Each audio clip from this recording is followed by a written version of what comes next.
back in with my normal voice. Well, let's watch Zach D films, bruv. This guy is traumatizing.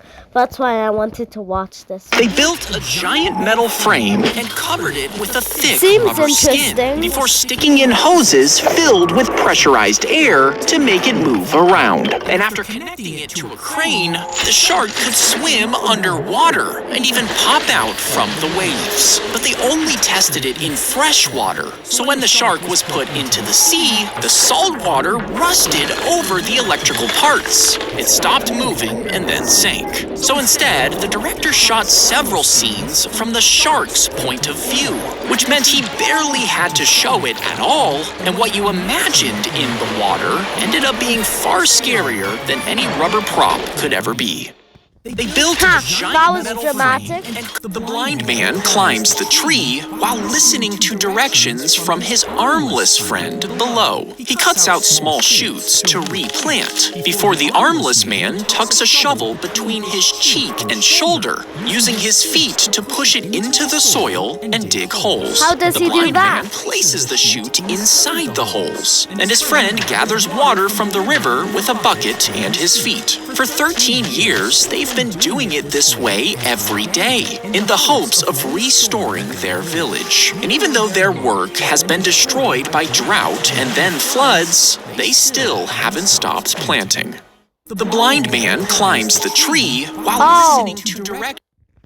When someone dies in the house, the beekeeper will gently knock on the hive, according to tradition. Then they'll whisper the dead person's name inside. Some even place a black cloth over the hive, while others turn it towards the funeral procession. Now, at weddings, the couple introduces themselves to the bees before a bright cloth is tied to the hive, and a piece of cake is left behind. Now, beekeepers have done this for centuries, because if they don't keep the bees up to date, well, they just might stop making honey. They made the caterpillars smell the chemical.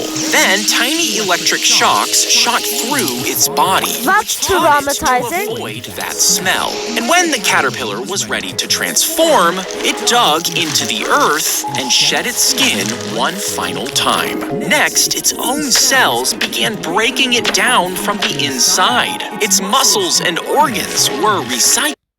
She handed him a 1-pound weight, and he laughed. He had lifted much heavier weights before, so he grabbed it and held it out in front of him with ease. But then the teacher told him to keep holding it. A few minutes passed, and his arm started to tighten. After half an hour, it began to ache. Then the pain grew sharp.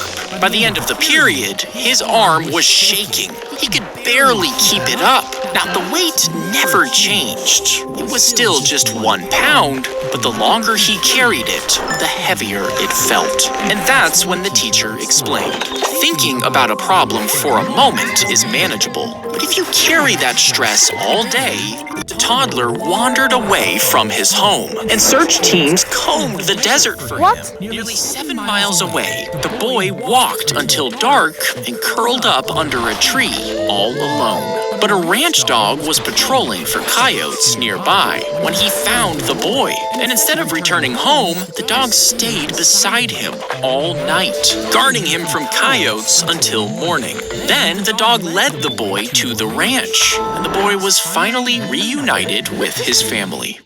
Toddler wandered away from his home, and search teams combed the desert for him. What the heck? When the trigger was pulled, a wheel would spin to create sparks, igniting gunpowder inside and sending a bullet flying out of the barrel and toward the enemy. And if the shooter missed and the other soldier charged, he could just swing the axe at short range, fighting off the enemy soldier. But since the axe head was big and heavy, it was hard to aim the gun, and the gun's body made it hard to hold the axe, meaning it would have been more useful as 2 separate weapons.